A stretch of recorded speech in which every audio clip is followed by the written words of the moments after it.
Ragazzi, 1, 2...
Brilliant criminals at the climax of their most magnificent effort. This effort began 6 months ago in Porto, where we were all to board the ship for Africa. And they were my associates in a quest for uranium. An element not one of them knew the first thing about, except that they'd heard you could get dough for it. Big dough. Who? I mean, what do you suppose they are? Businessmen, does it matter? Well, if we're going to be on a small boat with them for weeks and weeks. I only said they might be fellow passengers. Harry, we must beware of those men. They're desperate characters. What makes you say that? Not one of them looked at my legs.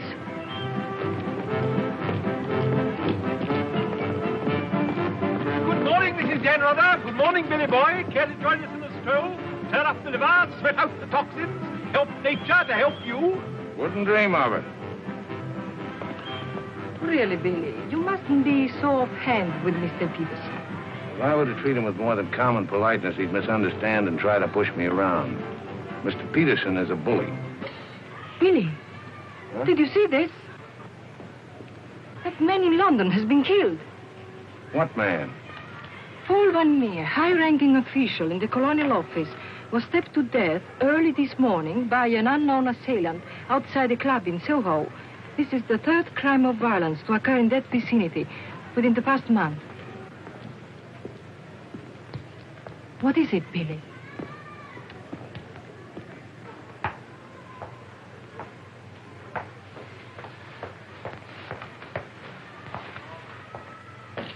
In heaven's name, Billy, say something.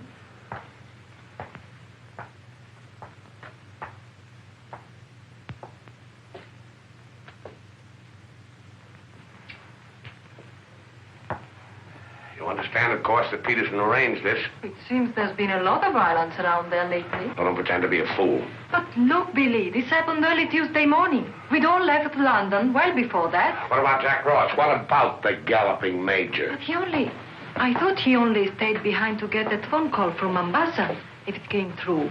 He'll be here this morning. Well? Don't get so excited. Don't jump to unpleasant conclusions. Jump? They might as well have drawn a map. Why was Peterson worried about Van Meer? What made him think he was dangerous? He was afraid Van Meer wouldn't stay bought. Afraid he'd get the wind up after we'd gone. He had visions of him trotting upstairs to his superiors, announcing I have certain information that certain persons have paid certain sums of money. Don't talk so loud, Billy. To obtain illegal rights to certain mineral supplies. That Indian, that Raja or whatever he was, that you worked for in the old days, he killed a lot of people, didn't he? Ah, but he had a better style. Besides, he was out for a kingdom, half the size of France. What's the difference between that and millions of dollars? We must think of the future, Billy. This is our big chance. It may be our last. Except for Mr. Peterson, we couldn't even pay last night's hotel bill. Where are you going? Now to a cafe, drink a lot of Pernod, and listen to the band. You won't make a fuss, will you? It doesn't do to make a fuss. You have to think of the main objective. Naturally, it doesn't do to be fussy.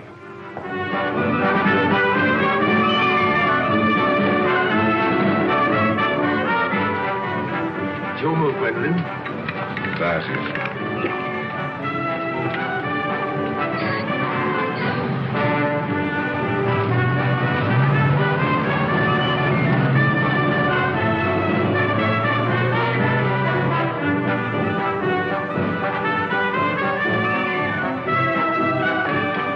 Luggage is in there. Bring it up.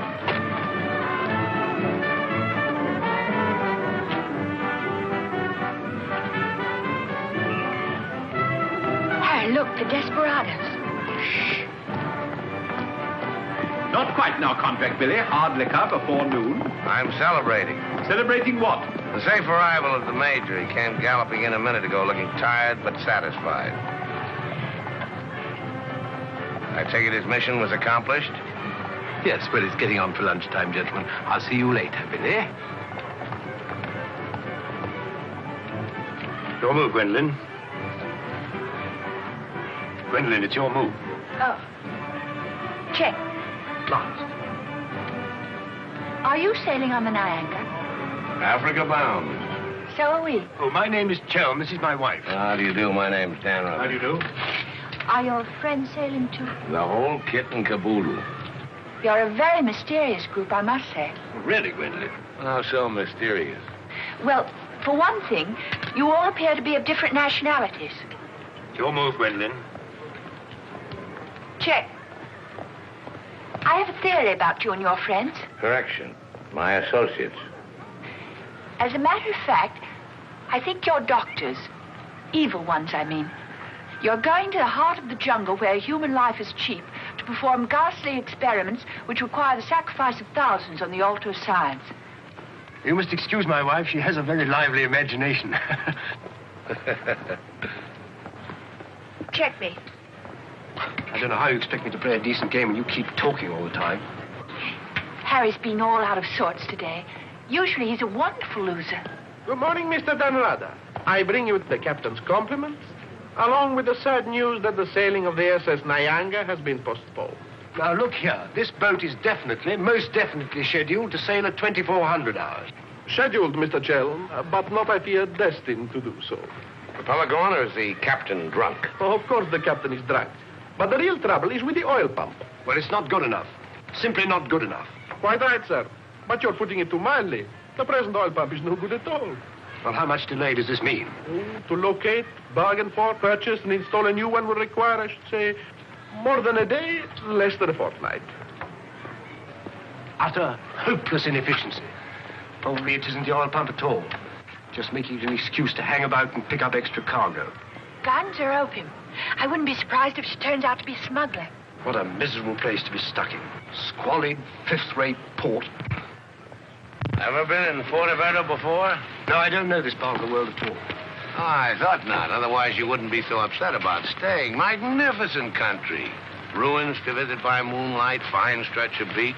Back there in the hills, one of the few spots left in the world where you can get decent food and drink. It's called the Blue Pavilion. I insist you give me the pleasure of having dinner with us tonight. Oh, that's awfully kind of you, but... Us? You and your associates? My wife and me. The committee? Oh, Mr. Chelm, I want you to meet a friend of mine. This is the Galloping Major. The committee wants you to toddle round. Okay. Right away. I'll be along. Better toddle. I said I'd be along. They don't like to be kept waiting. I'll lay on a car. We'll meet in front of the hotel at 6. Arrivederci. Rather. An American, I suppose. Anyway, I quite like him. Time. 24 hours in the day, 1,440 minutes for somebody else to get busy on the same idea as ours. We ought to have got the plane and flown out, as I said from the start. You remember I said it, O'Hara? My name is not O'Hara. It is O'Hara. You hear? Mr. O'Hara. Yes, Mr. O'Hara. But you remember I said it? I said we ought to take a plane. Time. What is time? Swiss manufactured, French hoarded, Italian squandered, Americans say it is money, Hindus say it does not exist. You know what I say? I say time is a crook. If we took a plane, we'd be there inside 15 hours. Instead of who knows where. I don't want any more talk about flying. The sky is for the birds. My feet are on the ground. Both of them. Come in, Billy, boy. What's all the fuss about? No fuss, Billy. We're merely wondering what course to pursue in view of this unfortunate delay. Join the peasants in their revels. Go to church. Write your memoirs. Very funny. I like an associate of mine to have a sense of humor. Good laugh does more for the stomach muscles than 5 minutes setting up exercises. And now that we've had our moment of fun, and all the better for it, let's get back to the question.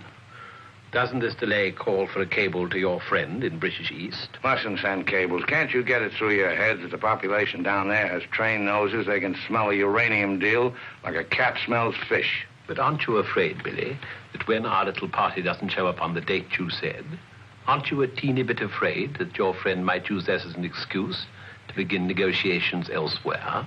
If my friend were looking for an excuse, you'd find a better one in the morning papers. What do you mean? I'm talking about the untimely demise of Paul Van Meer. I'm appalled, Billy. What an unwholesome opinion you must have of your colleagues to imagine that we... Look here, Peterson, you don't have to convince me of anything. You don't care what I think as long as I don't do anything about it. And I won't, unless you ever decide to sick that knife-happy little junkie on me. Watch yourself, laddie. Now, Jack, behave yourself. Sit down. For shame, Billy. I think you owe an apology to everybody in this room. And if you're half the gentleman I know you are, I'm sure you'll make it. As I was saying, Peterson, you have nothing to worry about. My friend won't pull out unless I tell him to. For purely venal reasons, that's the last thing I have in mind. Jack, give Billy a light.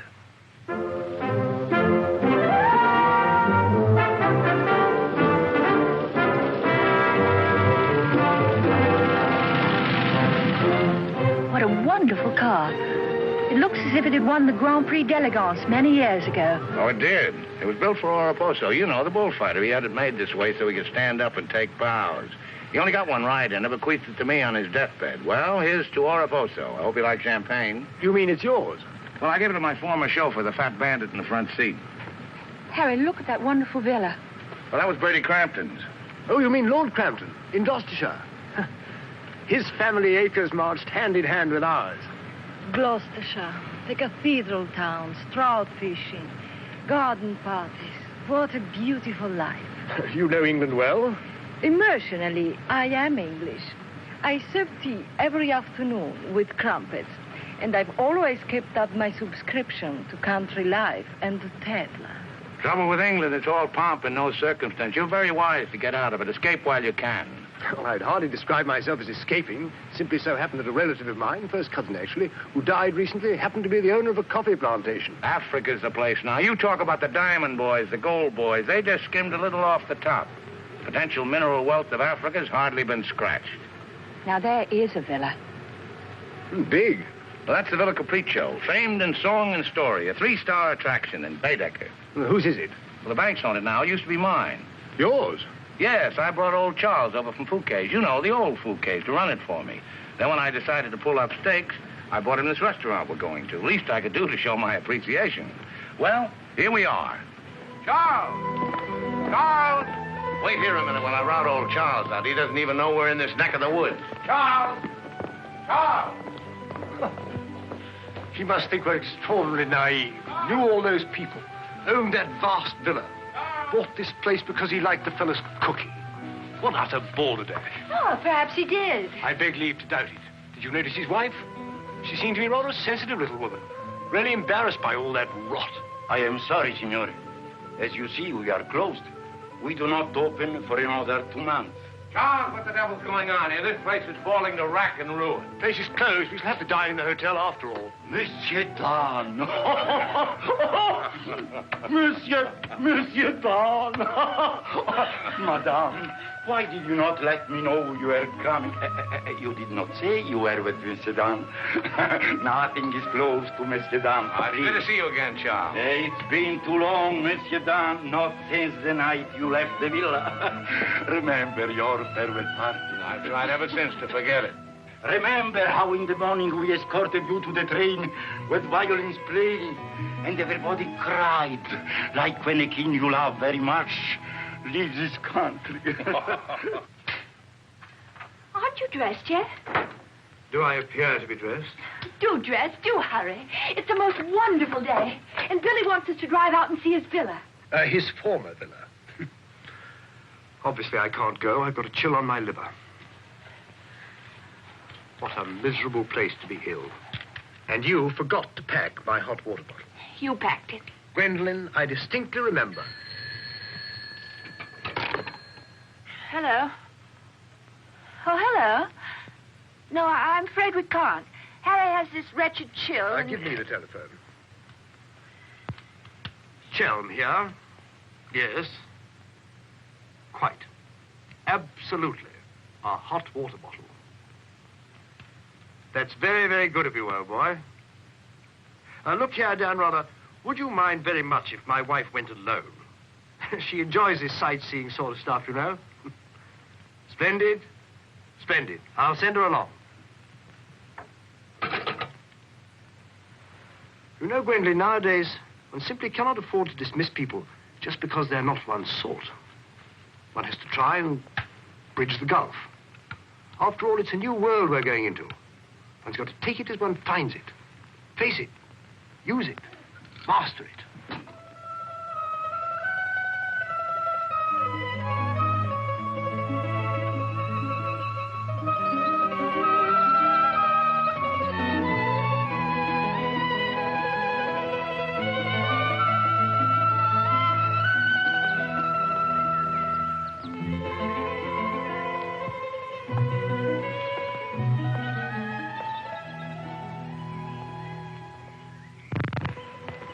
You know, I've seen Americans on the street and in the cinema, of course, but I've never talked to one before. Are you a typical American? I think it's important that I should know. Why important? There are two good reasons for falling in love. One is that the object of your affections is unlike anyone else. A rare spirit, such as Lord Byron. The other is that he's like everybody else, only superior. Harry, for instance, is the very best of a type. Well, as you must know, I'm a typical rare spirit. How long did you live here? Oh, the longest I've ever lived anywhere is 2 years. Well, when you were a child. Didn't you ever have a mother and a father? In a house, in a street, in a town? No, I was an orphan until I was 20, and then a rich and beautiful lady adopted me. You know, I've changed my mind about your being an evil doctor. You're off to keep a rendezvous someplace in Africa sacred to the tribesmen. You're going to found a new empire and make yourself master of the riches of the world. But you need a beautiful blonde queen to impress the natives as the incarnation of the Queen of Sheba. That's why you're making a pass at me. Am I? Of course. I don't generally go sightseeing with strange men. You don't believe that, do you? Well, I believe anything you say. Do you? Well, you shouldn't, you know. You really shouldn't. Mr. Chelm? Yes? It's I, Mrs. Bernardo, Maria. Oh, come in. Tea for two and two for tea? Now, that's most awfully kind. You shouldn't have troubled, really. Billy told me you had a chill. Bit of one on the liver. 2 tarsal. Milk, of course. Of course. I feel I should like somehow to do him a good turn of some kind. You do? Well, naturally. Oh, I see. Naturally. I think it would be nice if you were able to do something for him. Help him along. Give him the benefit of your advice. Delighted, of course. For instance. Oh, something with business. He was very pleased with that tip you gave him on the way home last night about the gold shares. I've forgotten what I told him. What was it? I don't remember either. I was listening to your voice. I wasn't listening to what you said. You see, if you were helping him, it would be so much easier for us to be together a lot out there in Africa. Was he any headed for business? Why, he's simply brilliant. I wouldn't have thought it. But of course he is. You don't suppose I'd marry a ninny, do you? If you imagine that Harry's simply going to Africa to plant coffee, you're very much mistaken. In point of fact, coffee is the least of Harry's interests. In point of fact, the land he is acquiring is extremely rich in certain minerals. Minerals which are indispensable to the production of atomic energy. Harry's land simply teems with uranium. Wouldn't surprise me to see him become the uranium king. So you see, my husband isn't such a ninny as you may have imagined. It might very well be worth your while to go in with him. The potential mineral wealth of Africa has hardly been scratched. Well, I was telling you last night. Well, of course. It's a well-known fact.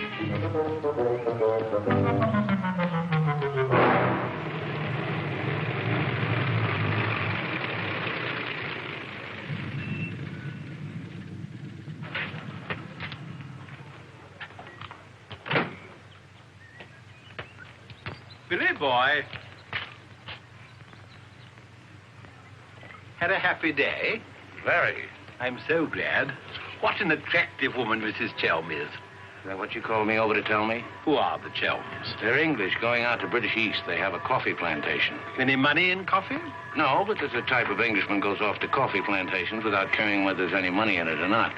Relatives leave them coffee plantations and they go out to them. But why this sudden interest in the Chelm? I just like to know who's making friends with my friends. Well, now you know.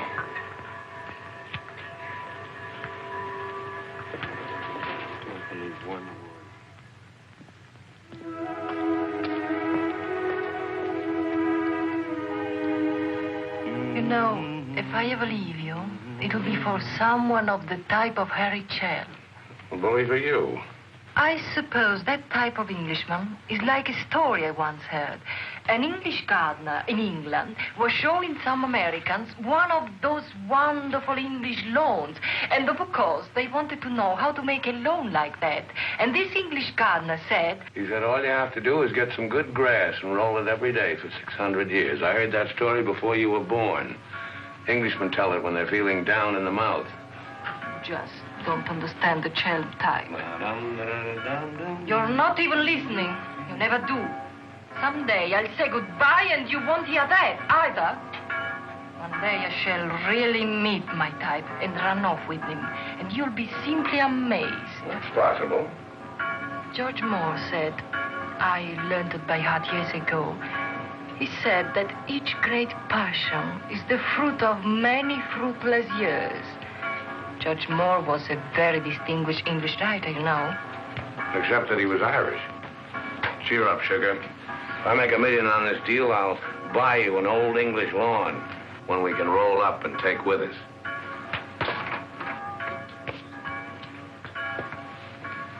Billy, good morning. What's our wide-eyed Irish leprechaun doing outside my door? Why do you always make jokes about my name, huh? In Chile, the name of O'Hara is a tip-top name. Many Germans in Chile have become to be called O'Hara. Good morning, Mr. O'Hara. Madame, my respects. Perhaps Mr. O'Hara would like something to drink? Yes, maybe perhaps a little whiskey, huh? Very weak, please. What's this visit in honor of? Oh, just wanted to have a little talk with you. Okay, but make it fast. Fast? I give you my word, Billy. I give you my word. I feel to you like an older brother. Oh, it's not so much the difference of age. It's probably, yes, the reason is because I come from a culture which is so much older than yours in my country. A child 6 years old is older in his heart than you'll be at 60. It smokes, it drinks, it philosophizes. At this rate, I'll be 60 before you get to the point. At the point. The point is that Peterson, Ravello, myself, we are the principals in this case. We are in with the money. We cannot switch around and turn, but an agent, it's easy to imagine that he could conceivably doesn't feel himself quite as irrevocably committed as Peterson or We're fellow passengers, I believe. Not quite yet, would you say? Too sadly true. By any chance, you don't happen to have seen your Mr. Danrother about? I don't think Billy's up yet. Not 11. He's rather a late riser. But he said it.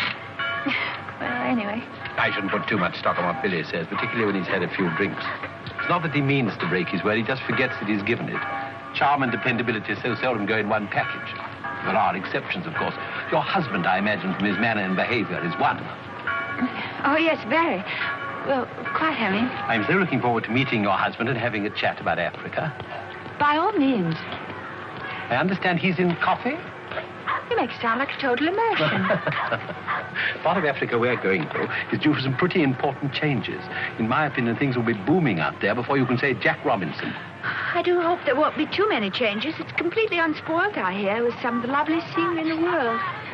I can't imagine anything more lovely in the way of scenery than to have a few acres of gold and diamonds cropping up on a piece of land I bought for a song. Heaven forbid. Next thing there'd be big, ugly holes everywhere and great, horrid machines instead of lovely scenery. Anyway, I don't think my husband worries much about money and business, that sort of thing. Really?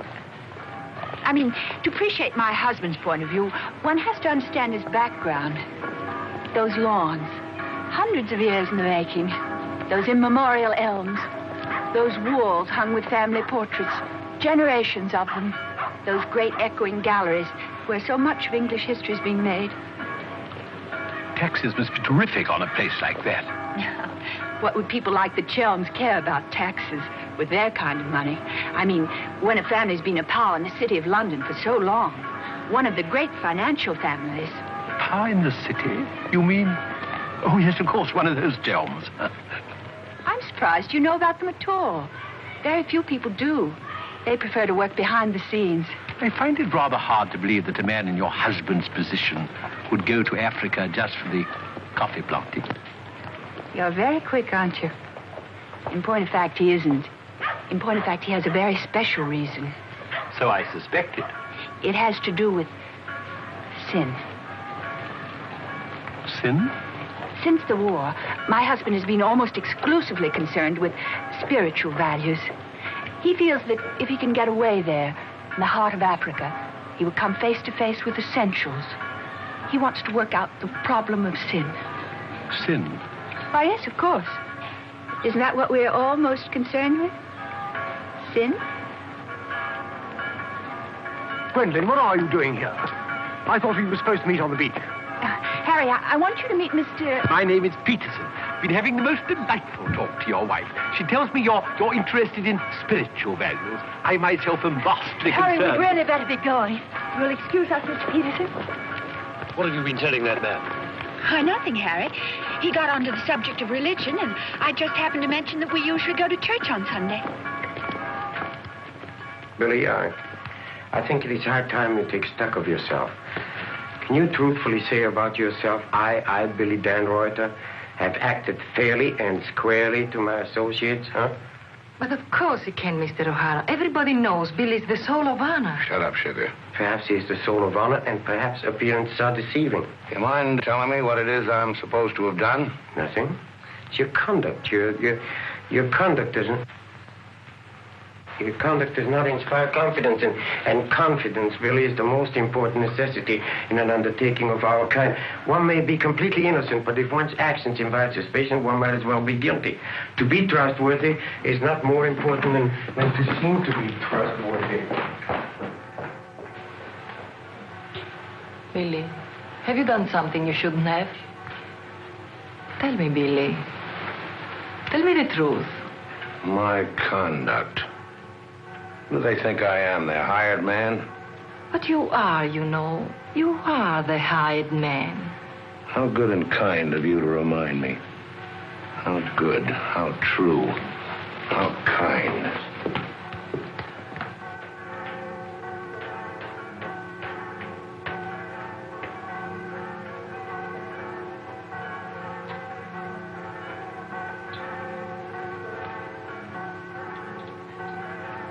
I say, dear, rather good to see you. How about a drink? Well, Oh, come on, my dear fellow. Let me buy you a drink. Oh, Gwendolyn, don't forget to send one to Aunt Beatrice. Can't understand it. Gwendolyn distinctly said she'd join me on the beach. Then I come back and find her sitting there in that cafe. Extraordinary creatures, women. well, let's drink to them. Pano. Scotch. Come on, you tiny little wreck, have a drink. We're drinking to women. Take the drink, but won't join you in the toast. Glass of Irish. Women. Hitler had the right idea. Keep them in their place. Kleine Kinderkirchen, babies in the kitchen. Say what you want to about Hitler, he had his points. Come. Look This here. generation's had its chance. Hitler, Mussolini, those were the men. Now is the age of the barbarians. The world's going up in smoke. I say, let it come, get it over with. Well, if you don't mind, I'd like another year or so of worry. Worry? Just 1 minute, laddies. I've just 2 or 3 words to say to you, laddies, and that's don't worry. Don't ever worry.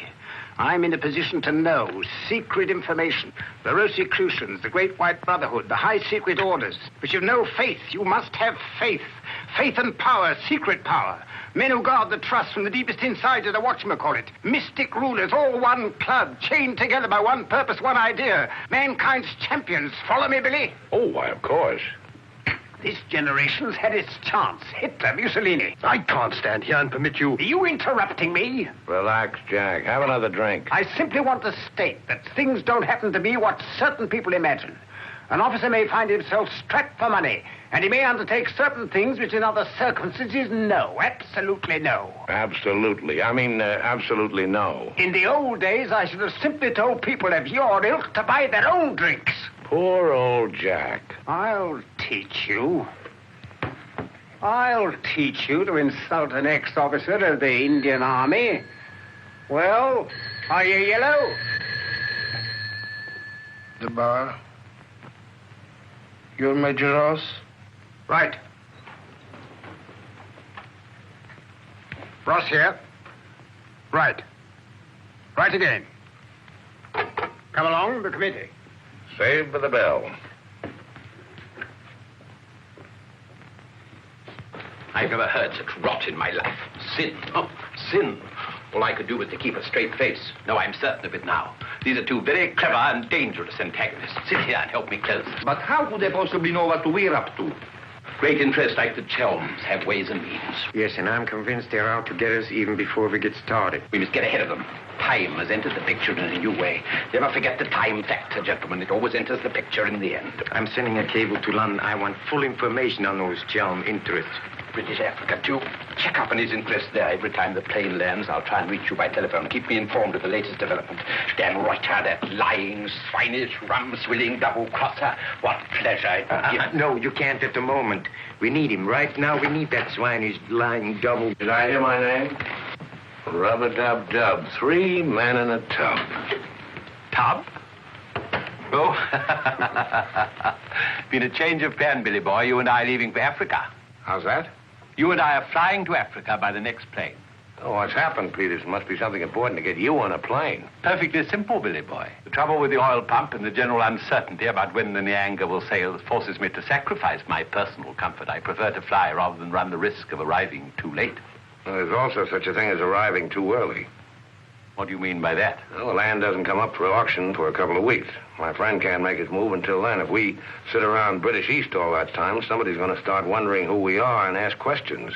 Is that your real opinion, Billy, or are you just looking forward to a long sea voyage with the attractive Mrs. Chelm as your companion? Or perhaps you have even other reasons? Such as? That's for you to know and for us to find out. You'd better get your packing done.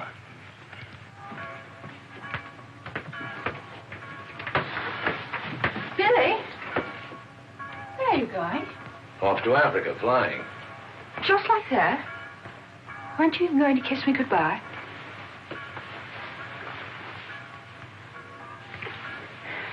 I wish. Don't say it. What? That you wish we'd never met. You'll be coming on the boat, and in Africa we'll get together and... I think I hate you. Letting those revolting men order you about. Don't deny it. I've watched them. They treat you like a servant. They say, hop it, and off you hop. I know what it is. They have a hold on you. Some black secret that could ruin you. What makes you think that? No, it happens all the time. My old Spanish nurse told me that half the people in the world would be ruined at once if everyone told what they knew. But couldn't you let them done away with? I mean, you must know plenty of people who could bump them off. It probably cost a good deal, but it'd be worth it, certainly. Well, it's not impossible, except that afterwards I wouldn't have any money. This way I stand to make a lot. Millions? Maybe. Then perhaps your connection with those men isn't quite so undignified as I thought. Those millions, would they be pounds or dollars? Well, either way suits me. No, that's very careless of you. The state of the pound is so uncertain. You must think in terms of hard currency. Maybe I should hire you to handle my affairs. You could do worse. I'm awfully intelligent, really. Come along, Billy boy. The car's waiting.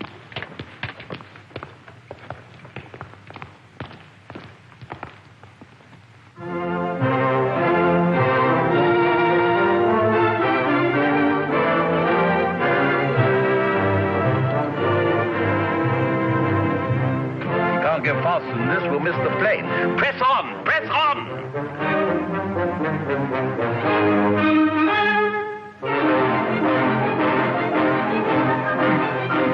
High posting.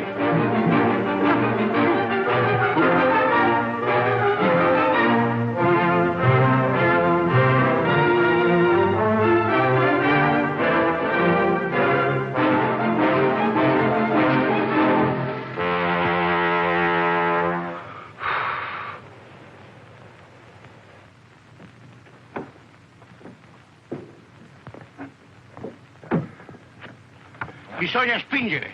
Push, push.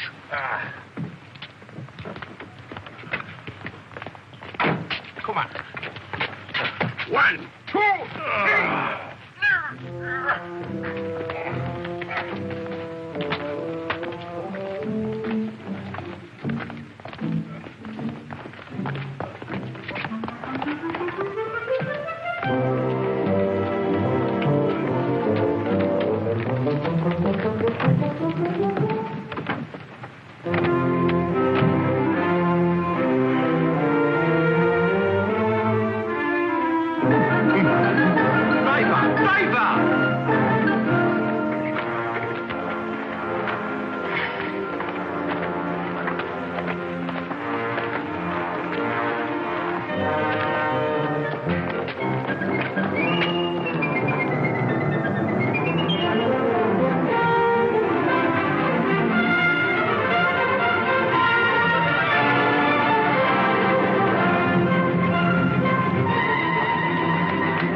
everything. I know about the uranium on the Chelm's land, the Chelm interest in the City of London. The what?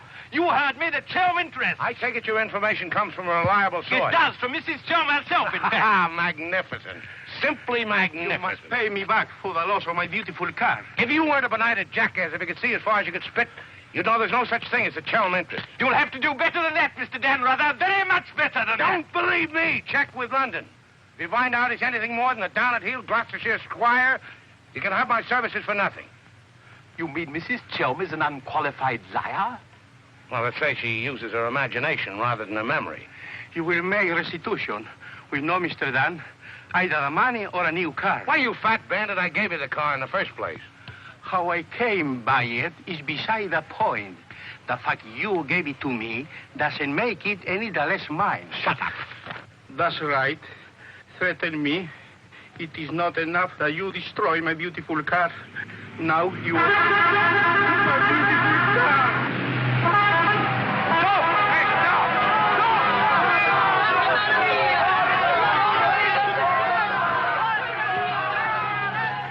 More than anything, I want Billy to make a grand success out there. Oh, as you care so much about money, I should have thought you would have left Billy for some rich man. I shouldn't think Billy would mind, really. I mean, neither of you are in love or anything. You are a strange girl. Of course I love Billy. Actually, I adore him. And Billy loves me very, very, but very much. That's why I trust him with his little unimportant amours. And what does he say about yours? But, darling, all husbands like their wives to seem attractive to other men. Be sure you explain that to Harry. I'm going back to the hotel.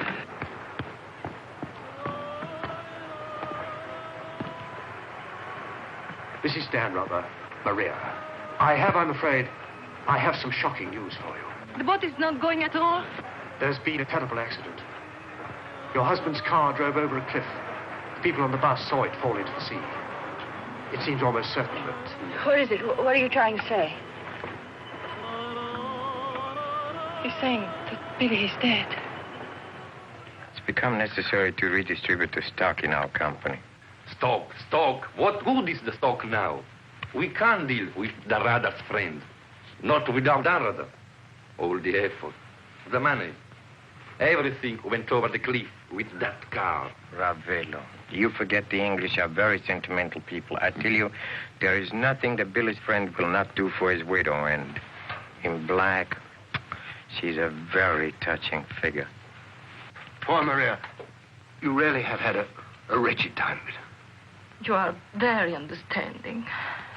If only there was something I could do. Just now, if you could bring me an aspirin. I have a headache. Don't move. Just you wait there. I'll be back in a moment. Mussolini, Hitler, and now Peterson. A great man, a great loss. I'm going upstairs and reading my Bible.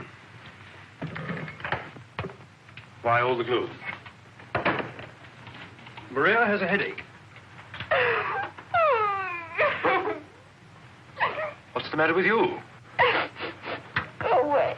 My dear girl, I'm as sorry about Dan rather as you are. But after all, it isn't as if he was one of our oldest friends. I was in love with him. He was a very pleasant acquaintance. What did you say? I was in love with him. Really, darling, have you no control over your romantic fantasies? I loved it. Can't you hear me? I love you. Oh, rot. You're just dramatizing again. By George, you were right, after all. I did pet it. Oh, what shall I do? I feel so I were drowning. He's dead. He's dead, and I'm left in a fool like you.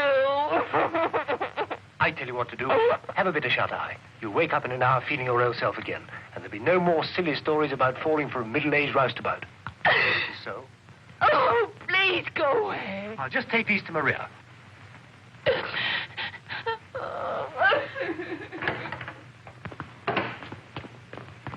Mr. Shelm, this is very important, for you as well as for myself. Yes, well, get on with it.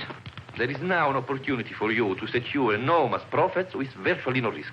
I want to beat about the bush. Our purpose in going to... For you as Billy's widow, it will be very easy to persuade his friend in British East, and for capital, we have John. Quite evidently, you've been misinformed as to my interests.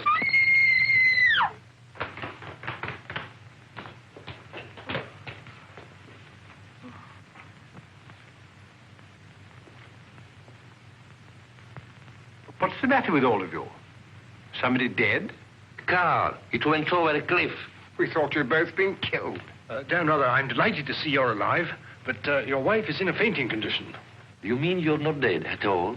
Obviously, I'm not dead. I knew you weren't dead. I knew it. I counted 13 backwards 13 times. My old Spanish nurse said if you did that, a miracle would happen. And you see, it has. Ladies and gentlemen, I bring you the glad tidings. The captain is sober, and the SS Nyanga will sail at midnight.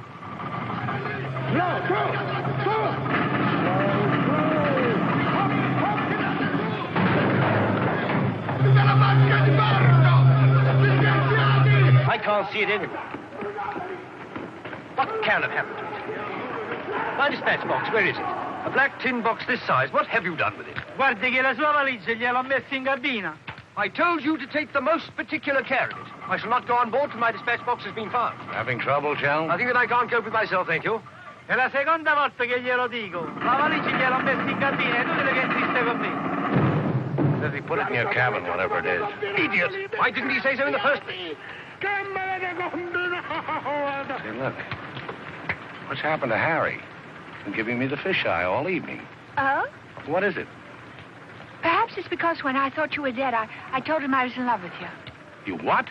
I couldn't help it. It made you seem less dead. And? Oh, he didn't believe me. He thought my nerves were upset. Sort of delirium. He thought it quite a joke. The idea of my inventing a love affair with a middle-aged roustabout like you. That's what he called you. Well, now that I'm back in the flesh, you'll begin wondering about that delirium of yours. I suppose seeing you alive is different from thinking of you dead. You're just great cooped up on that tub with a suspicious husband. Billy.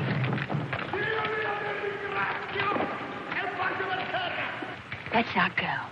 What do you mean? I'm asking you to run away with me.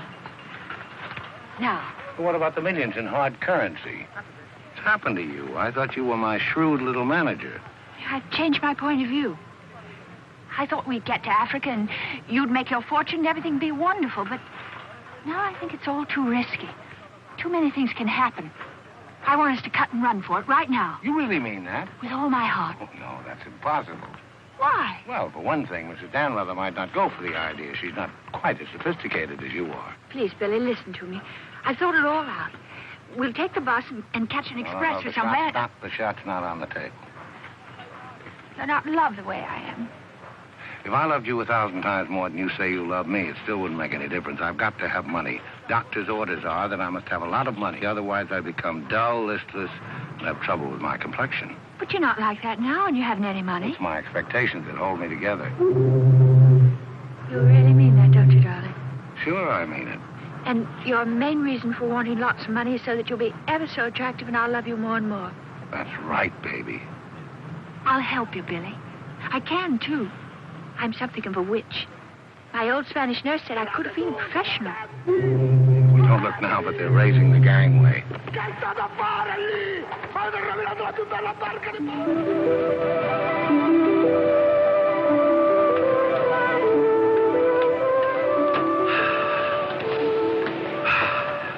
The air, ozone. What a pity we can't bottle it, gentlemen. What a fortune we'd make. Neptune's mixture. Now breathe deeply.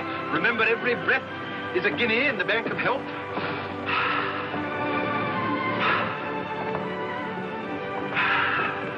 Good morning, Chell. Why, that's good. Very good indeed. I didn't know you were an artist, Mrs. Danrother. I'd hardly call myself that. I only dabble. The nose is not enough long. The ears are too small. Only has one eye. Now, come along, gentlemen. We must not dawdle. Blow the man down, bully, blow the man down. Blow, blow, blow the man down. Blow the man down, baby, blow the man down. Good morning, Mrs. Chelm. Let's hope she breaks her neck. Blow the man down, bully, blow the man down. Blow the man down, bully, blow the man down. Blow, blow, blow the man down. Blow the man down, bully, blow the man down. Give me some time to blow the man down. Mr. Peterson? Mr. Peterson? Radiogram.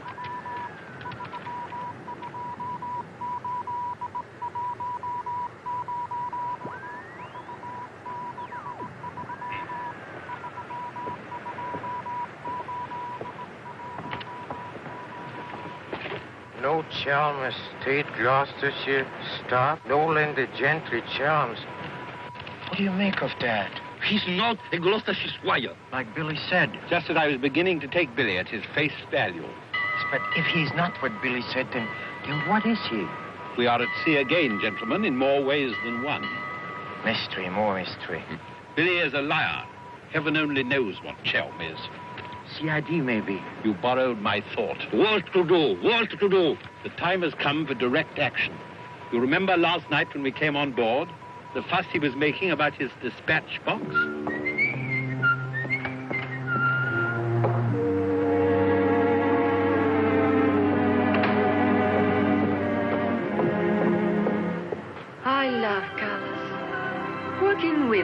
is an endless puzzle. Your face, for instance. 10 minutes ago, it was all brown and pink. Now the light is changed and is chalky white. What? Tinged with green.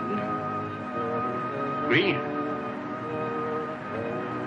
It must be getting rough. Just a little. Don't break the pose. I don't feel very well. I think I'll go below and take a pill.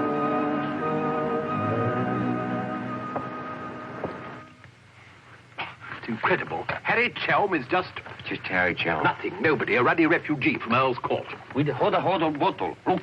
And a letter of introduction to the secretary of the governor. The secretary, mind you. Disgusting. Purser! My box. Feet up and down, isn't it, sir? It's gone. Oh, yes, indeed. Major Ross took it. I saw him sneak it out of your cabin. I like to keep my eye on what goes on aboard the ship. Where did he take it? I believe Mr. Peterson's cabin. In fact, I'm sure.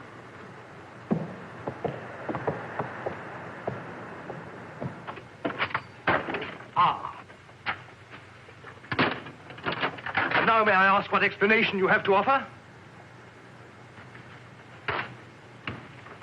He forgot his hot water bottle.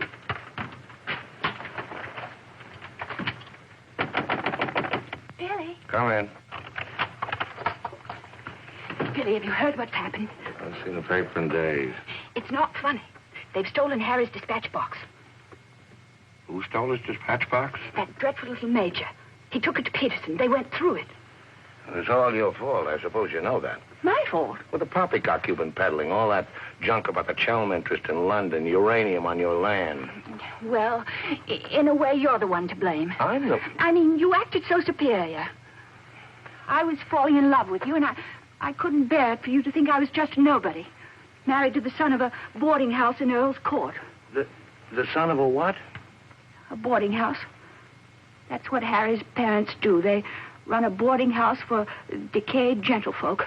But the way he talks, the way he acts, I thought It's just that he sees himself in a place in the West Country with trout streams and horses, leading the life of a country squire.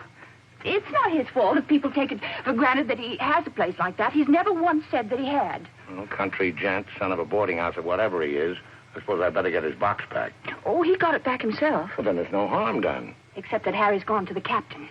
He's going to have them put in irons. He is what? He says that's what they did in the Royal Marines. Look here, Skipper, there's a perfectly simple explanation for all this. I happen to own a dispatch box which is very similar to Mr. Chelm's. When I didn't find it in my cabin, I asked Major Ross to see if it had been stowed away somewhere else by mistake. The Major found what he thought was my box in the saloon with some other luggage. The box has been in my cabin ever since we sailed, under the berth. As soon as I saw the box, of course, I realized at once that it wasn't mine. I simply opened it to find out to whom it belonged so that I could return it to its rightful owner. I can't conceive why this gentleman should imagine I should be interested in a box containing patent medicines. I'm not a hypochondriac. Purser, tell the captain exactly what you told me about the box. Why, sir, you asked me whether I'd seen it, and I said it might be the one I'd seen being carried along the passage by Major Ross. You distinctly told me that you'd seen it being taken from my cabin. Oh, you must have misunderstood. You were rather ill at the time, if you remember, sir. That's all, Purser. He's been bribed. He's in league with these criminals. Just a case of a misunderstanding. That's how I look at it. Now, what about a little cognac? To wash away any ill feeling. I don't care for a drink. And let me assure you that this matter is far from settled. While rifling through my personal effects, I feel certain that you must have noticed I had a letter of introduction to the secretary of the governor. I suspect he'll be much more interested in what I have to say than this gin-soaked so-called ship's captain. You mind your tongue! Any more else? You're the one I put in irons. As far as I'm concerned, this is a close incident. You got your box back. Why don't you forget the whole thing? What possible interest do you expect the Colonial Office to take in? On the contrary, I expect them to show considerable interest in a gang of crooks who are trying to swindle the country out of vast uranium deposits.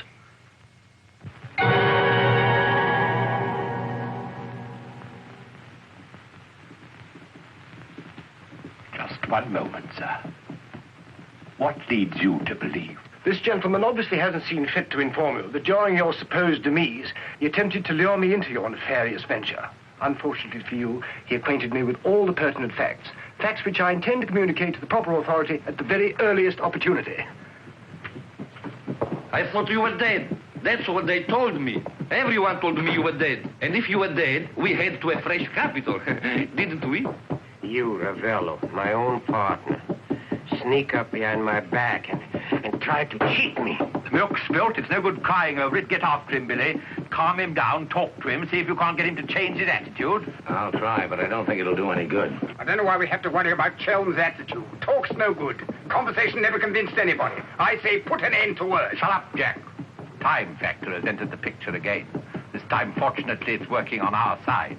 2 weeks before we reach port. That should be plenty of time to convince our friend, Chelm. I beg you, please end all this trouble. If things go on, either you will be done away with before we ever get to Africa, or you will leave and denounce Peterson to the authorities, and that will be the ruin of all my plans and hopes. In the long run, you'll do much better to get clear of these people. They're thoroughly undesirable. The long run. I'm tired of the long run. I am not even thinking about them or about myself. It's only you that concerns me, Harry. No need to worry about me. Ever since I met you, you fill my thinking. You are becoming an obsession. Don't you understand, Harry? I am deeply in love. Maria. My dear.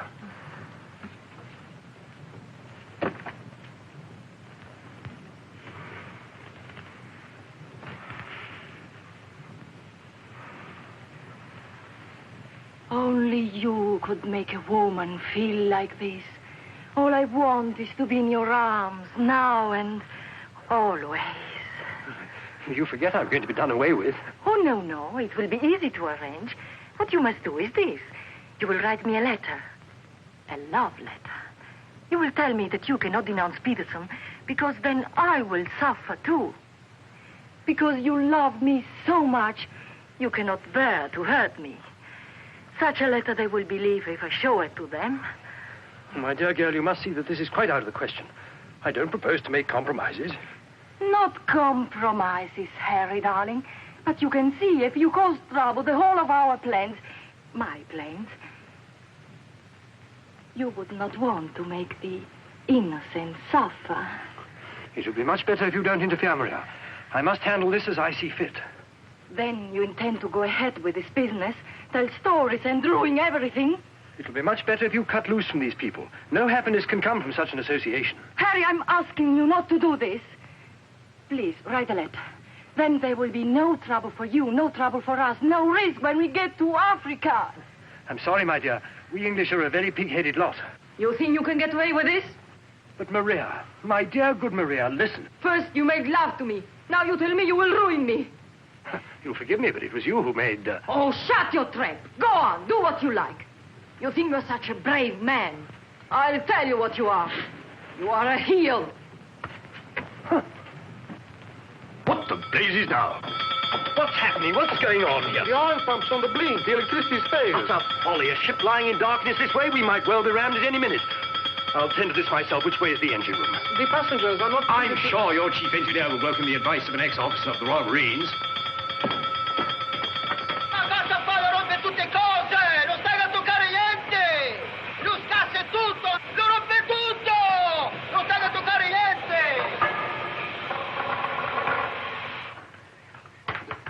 Look here, you fool. Are we simply abandoned to our fate? I insist on something being done. For instance? Well, give out the lifebelts. Organize the boat drill. The clientele are requested to remain calm. To remain calm? Does the captain feel no sense of responsibility for the lives of his passengers? It's my opinion that the captain doesn't feel much of anything at the moment. Do you mean to say he's drunk? The fellow ought to be made to walk the plank. I'm afraid just now he cannot walk at all. But this is outrageous. Oh, sit down, old man. What have you got to worry about? We're only adrift in an open sea with a drunken captain and engine that's liable to explode at any moment. It's a perfectly ordinary situation. Happens every day. But just in case any of you are still at all anxious, let it be known that Mr. Chelm has taken charge in the engine room. Who's taken charge? Harry, and he'll foozle it for sure. Shall I get out the hymn books? Your husband claims to have learned all about engine and such things when he was an officer in the Royal Marines. If he ever was. In point of fact, not only was he an officer, but he once won a medal for jumping into a sea of fire to rescue someone. It's only a bit of wreckage, not a man, but that wasn't Harry's fault. Just a slight error in judgment. Oh, the lights, they come on. You must have fixed it. Impossible. The engines are turning. We are underway. I still say it's impossible. Ladies and gentlemen, may I have your attention for a moment?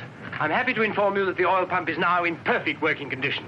Putting it right was no great accomplishment for anyone with the slightest mechanical bent. Anyhow, we may now proceed without further delay and in absolute safety. Oh, Harry, you did. You fooled it. But when you wrecked my ship, where is your terror? Forward, please. Captain wants to see you. There you are.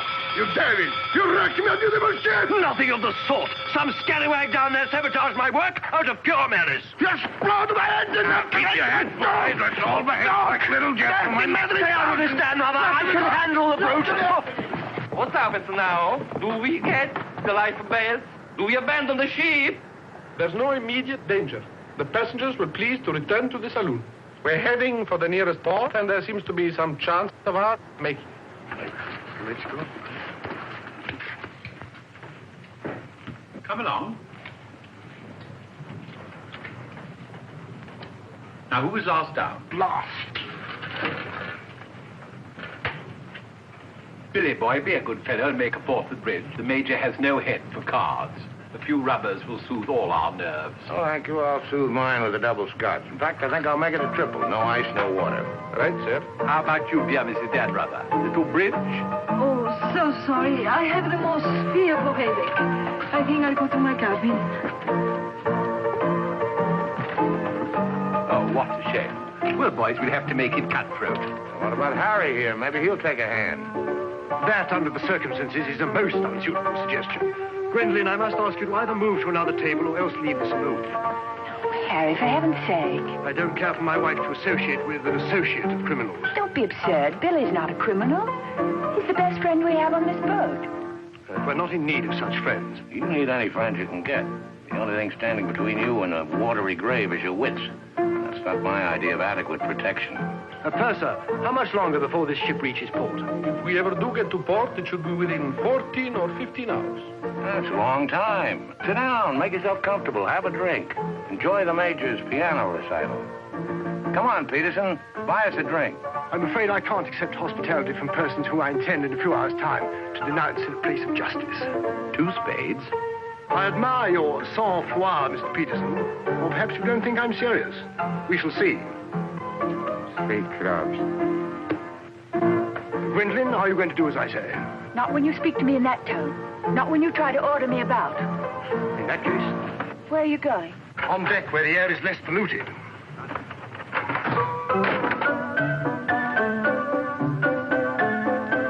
Sir, 4 tonics. I think you'd better go after Harry. Why should I? If he's going to be so childish and unreasonable. Take my advice, go to him, stay with him. I suppose you think we should keep up appearances. The loyal wife at her husband's side. No, Billy. I'm experiencing something that is rare and beautiful.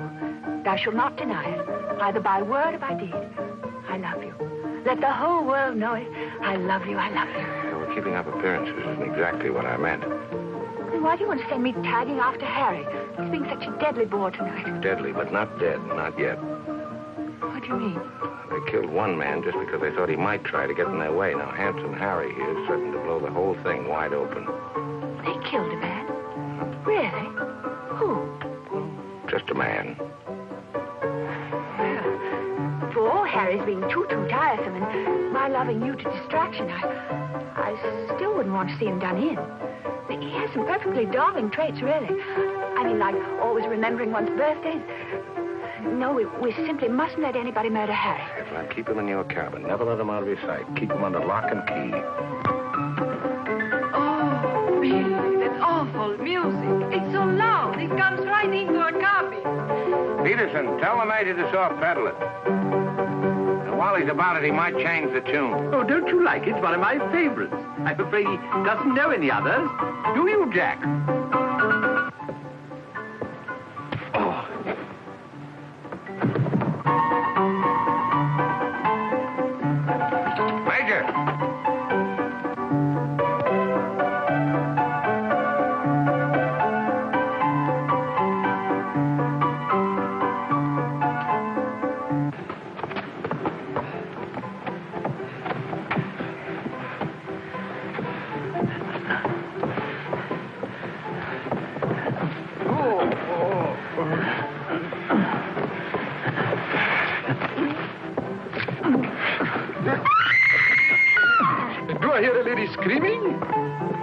one down.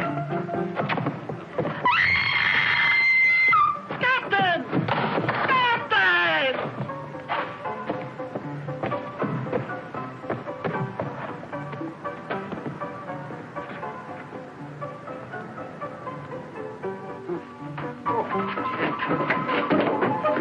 What happened? Oh, Billy, all that screaming. I thought someone had been killed. Someone nearly was. Indeed, they were. Look at the Major. Better get a new act finished and the curtain going down on this one. Every time I turn my back, someone makes trouble. The passengers break the engine, they beat each other with the feet, they throw each other overboard. That man attacked me. How you? You again! If I struck him, it was in self-defense. He came sneaking up behind me and tried to run me through with his sword. Is that true? Well... It's no use, Billy. My trying to protect Harry any further. I may as well tell the whole truth. Captain, it grieves me to confess this. But in point of fact, my husband has an illness of the mind. The medical word for it is paranoia. On occasion, he displays homicidal tendencies. The psychiatrists say it's because he believes people are plotting against him. And so he strikes back and tries to kill them. Gwendolen, for heaven's sake, woman, what's the meaning of this treachery? Believe it or not, Harry, I'm doing it for your own good. He knows. He saved my life. He'll tell the truth. I wouldn't contradict the lady. You wrecked my ship! You tried to kill the passengers! But I'm not a safe person on this ship. That's why you're against me. Let me go. I'll kill a lot of you. I warn you, Captain. When I kill you... Poor Harry. It's awfully sad. We've tried everything to cure him. Take your hooligans off. How dare you lay hands on me? You hooligans! I'll have you put in irons. You'll be the ones in irons. Good, good. We'll have no trouble from you. Scum! Mongrels! I'll bring you to book. Every one of you. Every man jack of you. After all, it was the only solution. Harry's safely locked in his cabin where those beastly men can't do him any harm. On the other hand, he can't say or do anything now to interfere with your making that fortune in Africa. I mean, the authorities would hardly listen to the ravings of a lunatic, would they? Well, they won't even let him off the boat. Well, in that case, he'll just have to stay shut up for a few weeks. It's a bit hard on the old boy, don't you think? Yes, but after you've amassed all those African millions, we'll make it up to him. We'll buy him a country place in Gloucestershire with some rough shooting and a trout stream like he's always wanted. Maria will marry him, perhaps. She seems to have a very real feeling for English country life. And everybody lives happily ever after. Especially us, Billy. There's to abandon ship. What's going on? I believe, sir, that we're sinking. What? Station, everybody. Look your light, we're sinking. Harry! Harry, open the door! You must! The ship's sinking! Get back.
Across him out there. He's a strong swimmer, isn't he?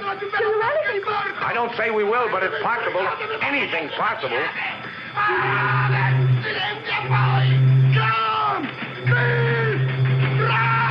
Dio mio, ti ringrazio e passo per terra! Speriamo che incontro un gruppo di messicani!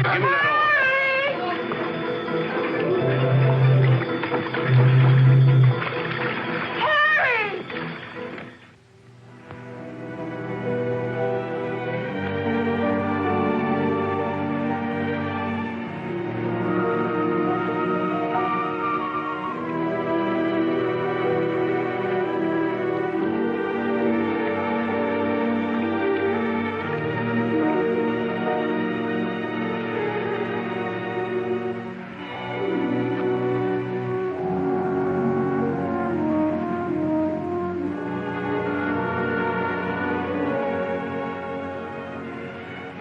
Where do you suppose we are? Africa. What part of Africa? Yes, that's important. What part? Not a bad place to land. No customs, no forms to fill out. Tell us at once where we are. It's important I know. You mean to say there are parts of the Dark Continent where you won't be received like the prodigal son? Olio. What's that? Olio.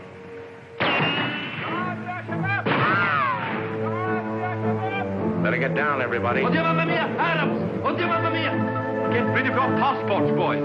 Mrs. Tell, Billy Boy, my identity must remain a secret.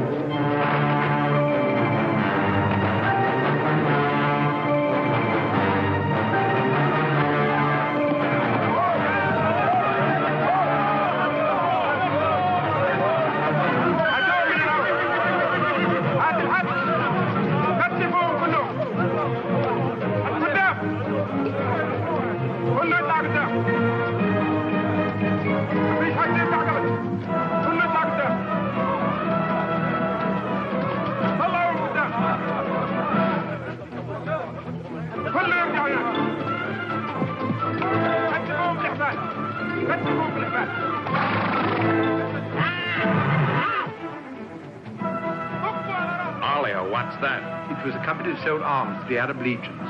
Wait a minute, that rings a bell. Some of the equipment we sold them was defective. Been too long under the water in the Gulf of Leyte. The Arabs claim they lost the war because of rusty guns and dud ammunition. For heaven's sake, be quiet. If you go on like that, I'll see you drawn and quartered. يلا فيتا فيتا فيتا راجع انت فيتا فيتا يلا انت فيتا فيتا يلا تعالوا الغد يلا بابا يلا. Are you going to allow them to bully you in this way? Why, it's simply... Shocking. Harry wouldn't have let them do it. He had a sense of dignity. I have a sense of survival. Billy, what is going to happen? Do you think they will torture us? Just let them try it. I'm a British subject. I wouldn't say it too loud.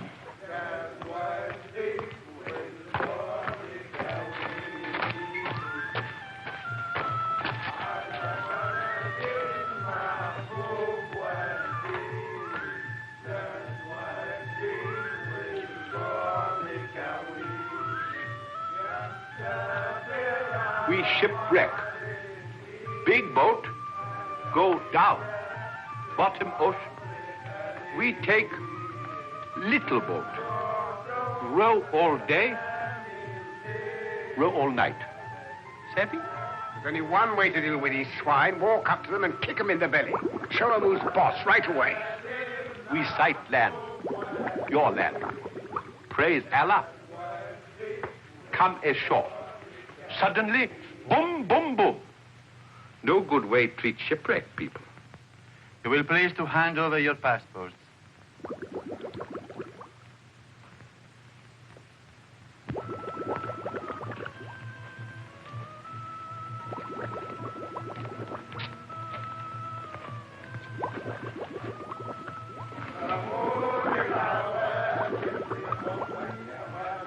There seem to be 4 missing. Will those who have not handed over their passports hold up their hands?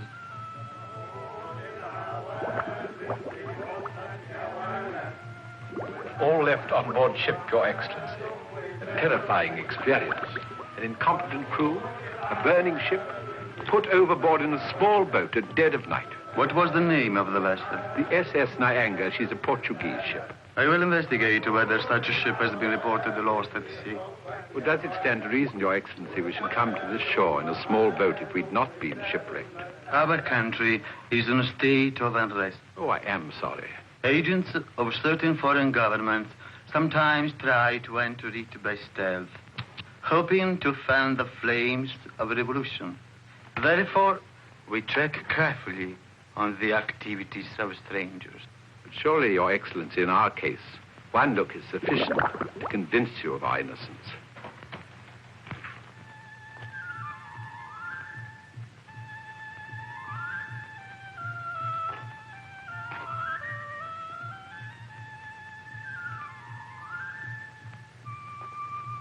No. One look is not enough.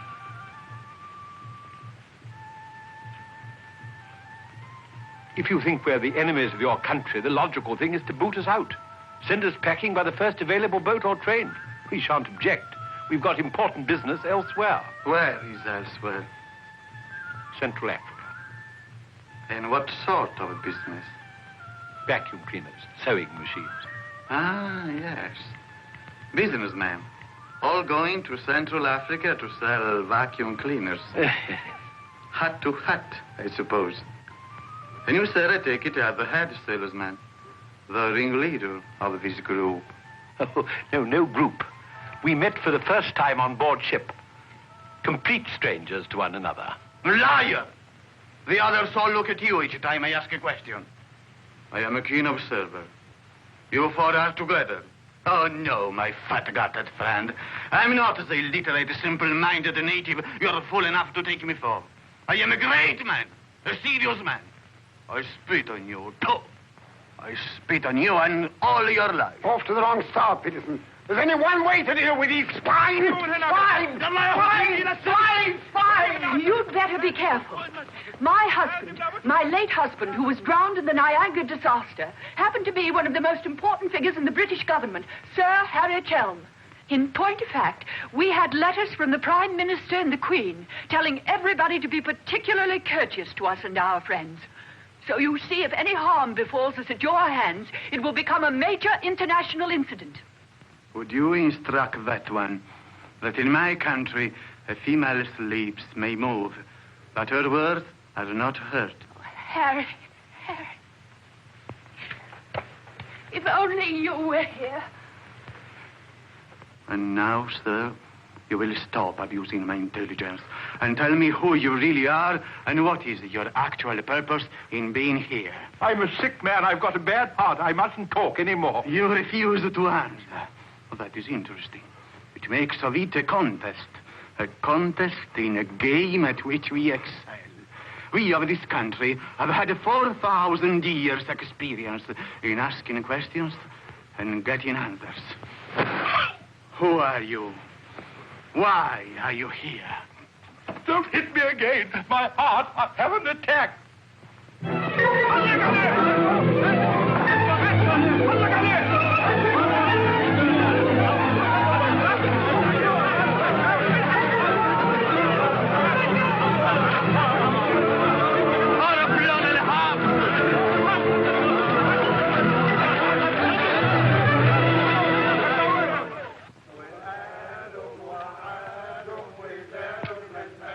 Billy's led a thoroughly decadent life. Must say, I thought he had more backbone than that. Backbone. Either you have it or you haven't. You see the beating I took at the hands of that great ugly brute without even flinching. Billy was crazed with fear before they even laid a finger on him. Tell me more about Rita Hayworth. You really know her very well. Do I know Rita? Do I know her? I'll give you a letter of introduction. She'll fall an immediate victim to your charms. You really think so? Oh, but certainly a man like you, suave, intelligent, darkly handsome. You have everything, Ahmed, except money. And if you listen to me, a boat will be placed at our disposal, a very slow boat, so that Fat Gut's check will have plenty of time to clear. And you will trust me for your share? Does one man of the world ask another to trust his own brother? Oh, no, Ahmed. You give me a check for half. Your demands are very great under the circumstances. Well, why shouldn't they be? Fat Gut's my best friend. I will not betray him cheaply. You are certain that you are the friend of the peerless Rita? Come, Ahmed. Mind back to business. Very well. 50-50. Oh, by the way, Fat Gut's nature is noble like ours. He might try to bargain. I do not bargain with a puffball like that. It's beneath my dignity. It'll be dawn soon. The correct hour for a firing squad. But if we have him shot, what about the money? Well, I was just thinking that if he had a volley at the psychological moment, he might not be so inclined to haggle. I believe you must have Arab blood. Westerners are not usually so subtle. يلا يا علي نمسك الراجل الثخين. يلا بينا يلا. Look, Halamite. Look, Halamite. Ah! are you taking me? I won't go. I demand to see a doctor. Would you say that in Paris, among smart people, the Rolls-Royce or the Cadillac is considered more chic? Well, that's no problem at all. A man in your position should have both.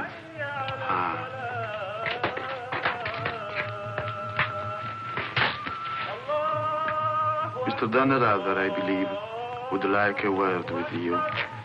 Billy, sit down, Peterson.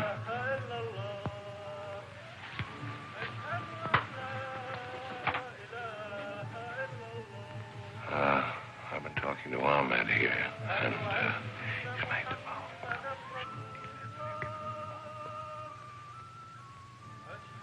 It's blackmail. I can't pay.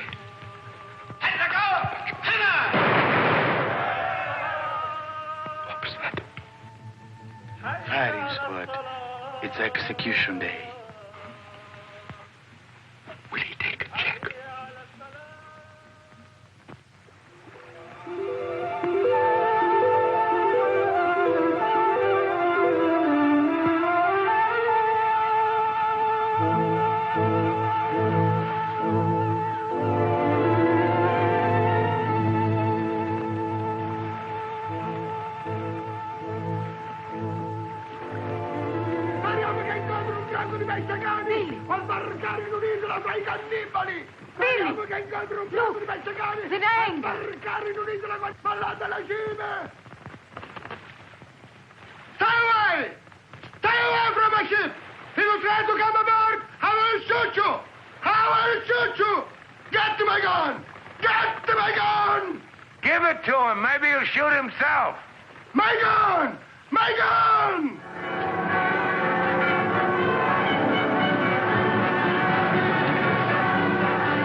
That's right. I'd like to ask you a few questions, if I may. Oh, I'm sorry, not now. Forgive me, but it's rather important. Yes, it always is. I was a newspaper man myself once. Well, you may quote me as saying that everybody was heroic except Mrs. Danrother, who ate all our boots. Very amusing, but I'm not a reporter. Oh? Jack, go to the phone, make reservations. The first plane to Nairobi, 6 seats. Yes, and if they don't have any, talk to the right man and tell him if he kicks other people off the plane, we'll make it worth his while. I always said we ought to take a plane. You remember I said that, Mr. Horror. I said we ought to take a plane. Mustn't dawdle, Billy boy. Great deal to do and not much time. Those were the other members of your party? Yes, I'd like to talk to them, too. Well, what's it all about? I believe you were acquainted with a Mr. Van Meer, now deceased. Peterson, you and the boys better come back down. The gentleman here wants to speak to you, Mr. Jack Clayton of Scotland Yard. You take your wine here or upstairs, Mr. Dunn? No, we'll have it here. Care to join us in a drink, Clayton? No, thanks. It's a bit early in the day for me. I read somewhere that a Scotland Yard man never accepts a drink from anyone he intends to arrest. Is that true, Mr. Clayton? Quite so. Mrs. Danrother? No, I'm Mrs. Chelm. This is Mrs. Danrother. Oh, how do you do? Well, I wouldn't dream of alarming you lovely ladies, so perhaps I'll have a glass of lovely after all. Peterson, how do you do, sir? How do you do? Ravello. And, Mr. O'Horror. O'Hara, Julius O'Hara, delighted. No, I'm the one to be delighted. It had begun to look as though I'd never catch up with you people. That would have been a bit embarrassing. You see, this is the first time I've ever been abroad on an investigation. I've spent quite a lot of money. And my chief can be very sarcastic about the money one spends, particularly if you fail to deliver the goods. Mr. Clayton is presently interested in the Van Meer murder case. The Van Meer murder case? Oh, yes, yes. That fellow in the Colonial Office. Yes, I read about that in the paper. It was a shocking affair. According to Mr. Van Meer's appointment book, Mr. Peterson, you had lunch with him at the Savoy a few days before his death. That's quite correct. Mr. Van Meer was expert on African matters. We wanted his advice about affairs in British East. Do you recall the subject under discussion? Vaguely. Crop yield. The native labor situation. Inches of rain. Vaccination. Shorts. How long did you know Mr. Van Meer? Oh, a couple of months. We met half a dozen times. Did he ever make mention of any enemies, business or otherwise? Did he say anything about romantic attachments? I mean, did he name any women? No. I should have been very surprised if he had done. Mr. Van Meer struck me as being every inch a gentleman. Oh, of course.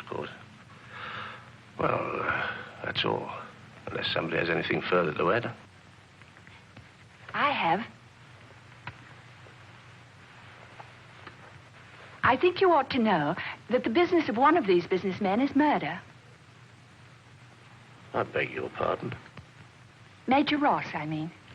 I can't guarantee Major Ross murdered this Van Meer person. I assure you, however, he attempted to murder my husband with a long, thin dagger, which he always carried about in what looked like an innocent swagger stick. Go on, Mrs. Joe. You see, Major Ross is employed by Mr. Peterson there to do his dirty work. One might say he's a professional killer. My husband found out certain things about Mr. Peterson. Things in point of fact that are a matter of empire, involving, as they do, a plot to exploit our kingdom's uranium resources. And that's why Mr. Peterson decided to have him done away with. Don't run away, Mr. Peterson. That's always tantamount to a confession of guilt. Tantamount is what I call it. More champagne, Clayton? No, thank you.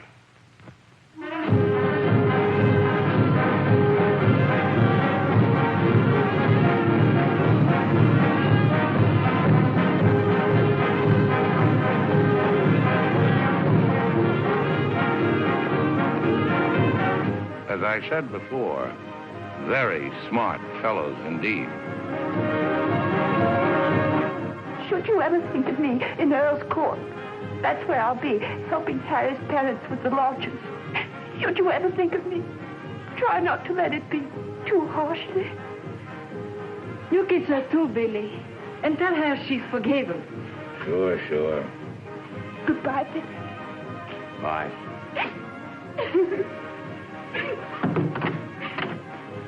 For Mrs. Chelm, just came on the ship's wireless.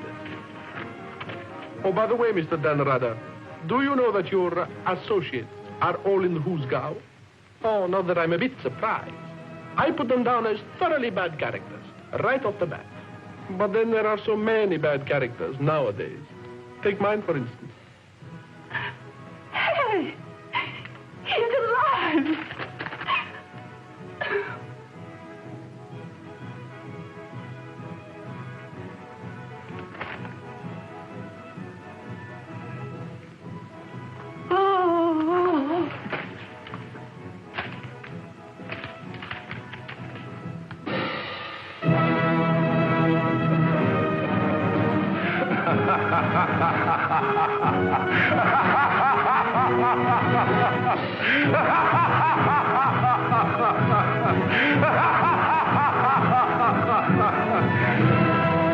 Oh, this is the end.